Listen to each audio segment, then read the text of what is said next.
Veil of Thoughts by Starwin. Chapter 1. The ceiling was moving. Why was the ceiling moving? Ceilings didn't move. Yet there it was, racing by overhead.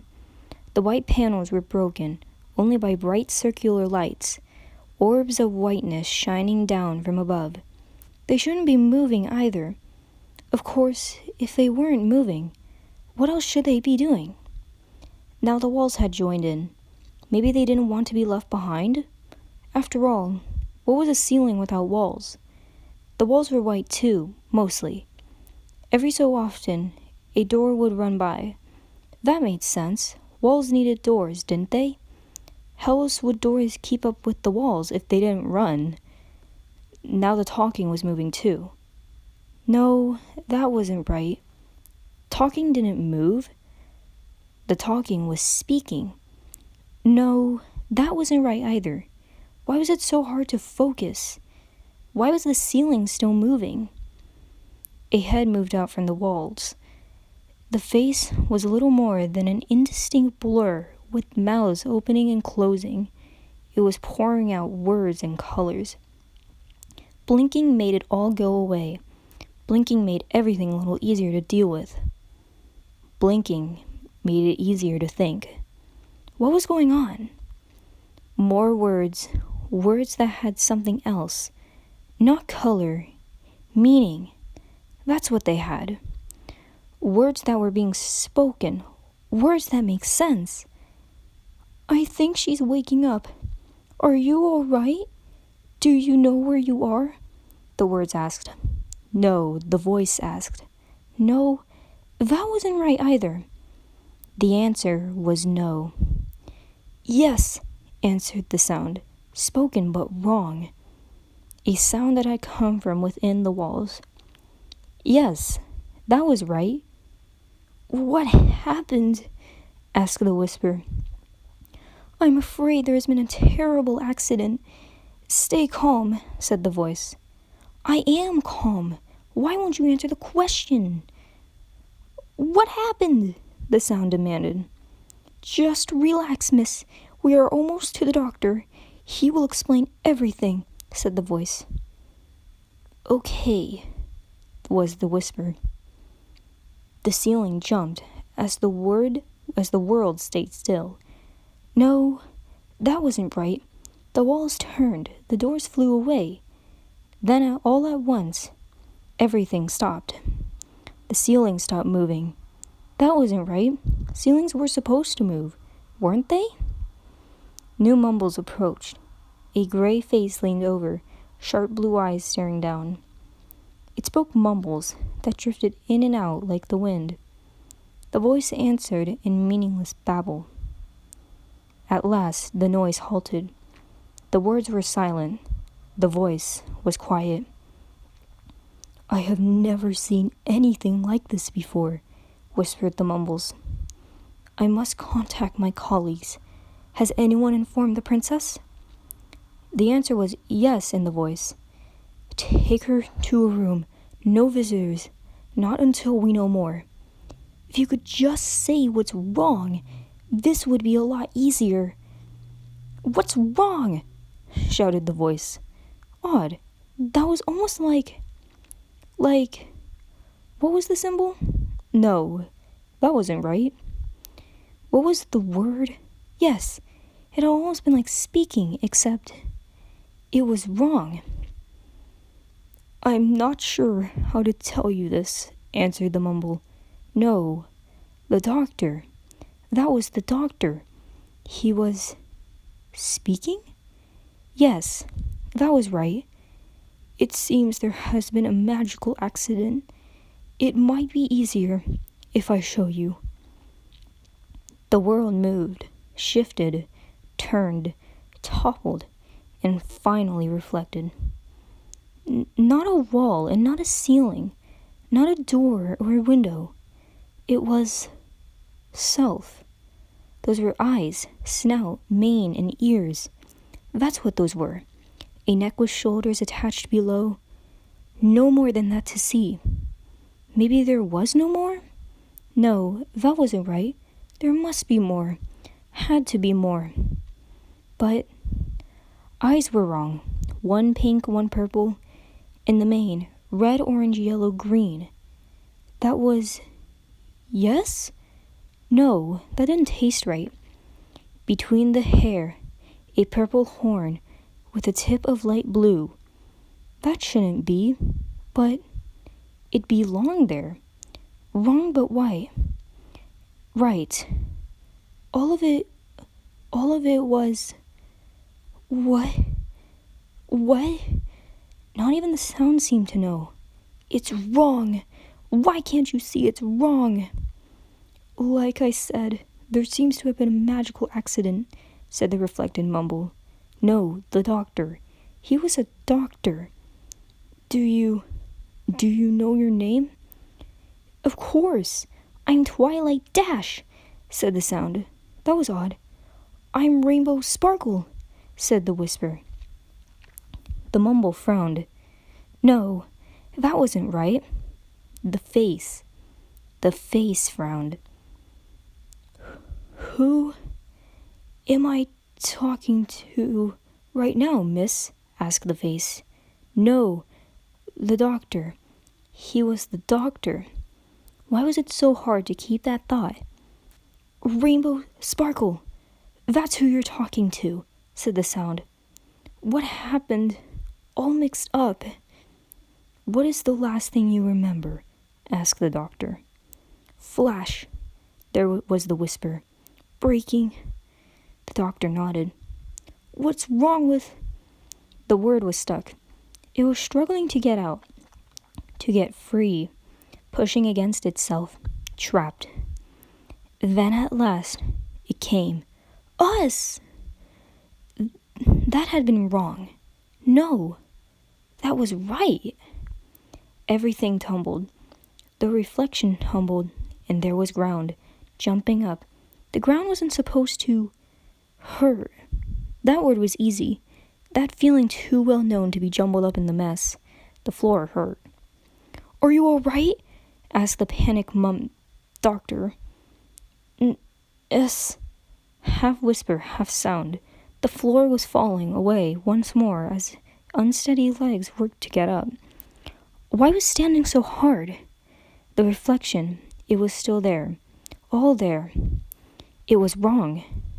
That was it. That made sense. It was wrong. The mirror was a liar. Please, you shouldn't be standing, the voice urged. Nurse.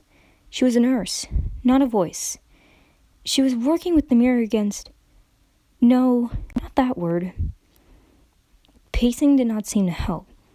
Every angle was different. Every angle was the same. Wings. There were wings now, too. 4 hooves planted firmly on the floor. Nothing out of place there. Tail, purple with a stripe of pink, and a mane still made of all colors. Starburst on the left flank, rainbow-colored lightning on the right, and the coat. That was the worst of all. It was lavender mostly, with the slightest shine of light blue, when the light hit it just right. It looked totally awesome! The wings flapped, purple with tips of blue. The left eye was pink, right eye purple. Blinking didn't make them look normal. The left eye was closed. Everything was fixed, but everything was broken. The right eye closed. Vision filled with vibrant colors, his thoughts filled with unending darkness. Blinking was fine. The horn, that was the worst of all, mostly lavender with a tip of sky blue. At least that is still there. Would have made it a checklist later. See what else is missing. Please, miss, you need to get back in bed, the doctor said. He was the doctor. The name was right. Yes, answered the sound at last. In back bed. We sorry. Idiot! Mouth closed tight. The doctor gave a funny look. Hard to walk. Hard to climb. Legs not working like they should. Thoughts not working like they should. Is hard. Wings flap faster and faster. Left one harder than the right. tumble into the bed. Hooves are helping, putting right the mess. Wings still flapping. It doesn't want to stop. Rolling to the side finally made it stop. Now, stay in bed this time, said the nurse. A nod. Don't trust the sound. The doctor on the call at the Ponyville Hospital that day went by the name of Red Cross. He was an expert physician who specialized in magical accidents and ailments. He had trained at the Canterlot Magic Emergency Medical Center before coming to Ponyville several years ago to serve as one of its doctors. His magical injury patients were few and far between. Magic didn't often go wrong, and usually when it did, the problems were minor at best. There also weren't that many unicorns in Ponyville, but still, every so often a spell would go wrong, or an accident would happen. He was the expert who was here to care for the hurt pony. Of course, he knew just as much about normal treatment as he did magical ones. Most of the time, he helped treat everyday illnesses or sprained hooves, just like the other doctors. Up until 20 minutes ago, Dr. Red Cross thought he had seen it all while working at the CMEMC. He was sure that he had seen the worst of all the worst in magical accidents, yet he had been sitting, just where he was sitting now, when he had been proven completely wrong. The strangest magical accident he has ever seen rolled through his door. The pony had been incoherent, speaking nonsense. She had been dazed and disoriented, her motor skills severely impacted, and her speech slightly slurred. It hadn't been until he had seen both the wings and the horn that he had been truly startled, though. For a third time, he had checked the chart sitting in front of him. Name, Twilight Sparkle. Gender, mare. Kind, unicorn. Age. He ran a hoof over the details again. Backtracking to kind. Unicorn. Not Pegasus. Yet she had wings. He had seen the wings. He had watched them flap. He rubbed a hoof against his face. He had used his own magic to try and discover the cause of the problem, not really having any idea where to start. The first spells had been to detect a curse, but there had been none. The second was to check for any injuries. Again, none. Or at least, he assumed so. His spell had reacted strangely, but the result was undeniable. No physical injuries. The last thing he had done was trying to identify the spell that had been cast on her. He had not been prepared for that. Whatever magic had been used on Twilight Sparkle was so strong it nearly overpowered him. That was the only thing that was bothering him. He flipped over the chart. On the back there were notes about the patient. Twilight Sparkle was no ordinary unicorn. She had been Princess Celestia's star pupil and a master magic user. Unicorns of Twilight Sparkle's skill very rarely had accidents like this, but when they did, things usually went very, very bad. At least they had sent a letter to the princess the moment Twilight Sparkle had arrived. The last thing Red Cross wanted was to have the princess's wrath come down upon him for not informing her of her prize student's condition. He scratched his chin with a hoof, still pondering the magic he had sensed around Twilight Sparkle. The question wasn't just what had happened to her, but why? Why would Twilight Sparkle try anything that could possibly lead to her current predicament? Red Cross wasn't sure if it was something that would have ever been answered. Shifting the papers a little, he looked at the second set of medical records he had pulled and stared at the picture in front of the folder. He had a hunch, a crazy, impossible idea. Yet, the more he looked at the second picture, the more sense it seemed to make. The sound of racing hoofsteps outside his door interrupted his ponderings. Someone was shouting. A nurse. No, there were many hoofsteps. For one terrible moment, Red Cross feared that a second case of the bizarre illness was about to crash into his office. However, when the doors burst open, it was not at all what he was expecting. A group of 3 ponies now stood before him. The one at the front was an orange earth pony with a Stetson hat atop her head. Her name was Applejack. She was a hard-working apple farmer who had been in for more sprains than any other pony he knew. Right behind her and to the left was a white unicorn that Red Cross recognized as Miss Rarity. He had only seen her for regular checkups. Between Rarity and Applejack was the nearly hidden face of Fluttershy.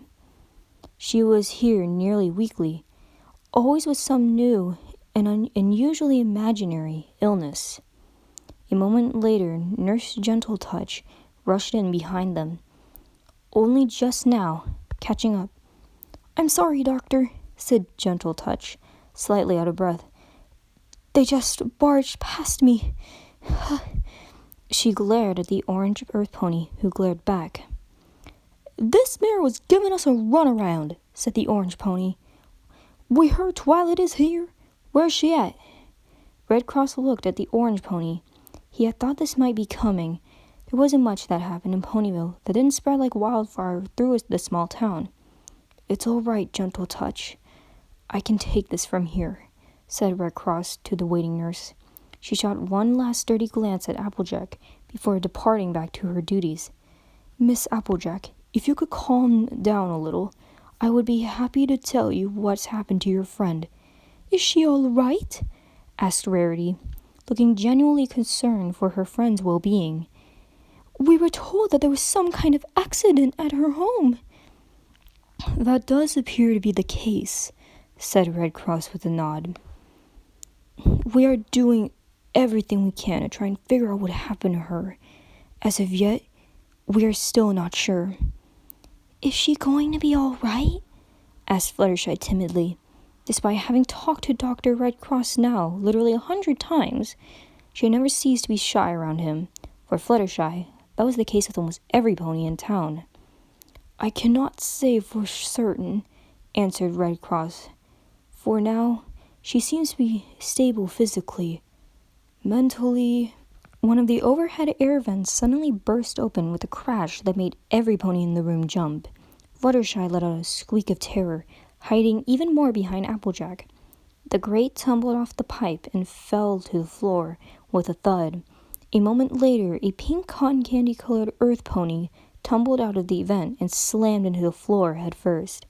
The pink pony sat there on her head, looking at the room upside down, completely unfazed by either the fall or the fact that she was standing on her head. She began to talk very fast in a sort of made-up language that no pony seemed to understand. "Hold on, I think I know what's wrong," said Applejack, moving over to the pink pony. With a quick flick of her hooves, she righted the pony so that her bottom was on the floor and her head was right side up. Instantly, she started making perfect sense, like being upside down had turned her words upside down.